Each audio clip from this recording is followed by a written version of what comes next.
Comment fait-on taire ceux qui ne sont pas d'accord? Pas par la violence directe, pas par les armes, mais par la peur la plus ancienne, la plus humaine, la peur d'être rejeté, la peur d'être jugé, la peur d'être mise à l'écart du clan.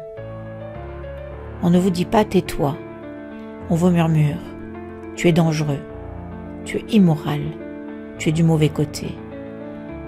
Alors, vous vous taisez, non pas parce que vous n'avez rien à dire, mais parce que vous ne voulez pas être brûlé sur la place publique, des consciences formatées. La morale est dressée comme un étendard, pas une morale juste, une morale fabriquée, changeante, mobile, instrumentalisée. Et si vous osez questionner, vous devenez extrémiste, complotiste, égoïste, insensible, inhumain. Voilà comment la propagande infiltre les cœurs sans résistance. Non pas en imposant, mais en humiliant. Et sa plus grande arme, ce ne sont pas les puissants, ce sont ceux qui adhèrent par faiblesse, ceux qui n'ont pas de colonne vertébrale, pas de pensée propre, mais qui se drapent dans une bonne conscience de façade.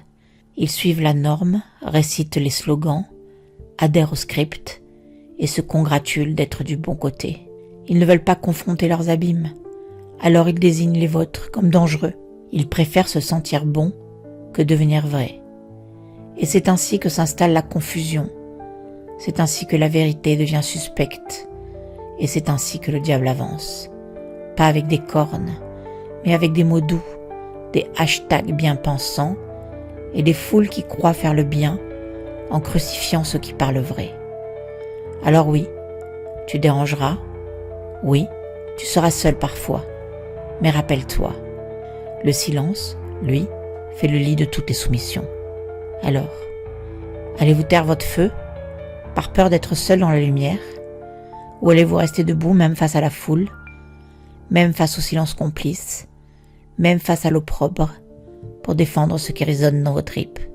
Car un jour viendra où l'histoire se retournera, et ce jour-là, ceux qui auront parlé seront les seuls à avoir vécu libre.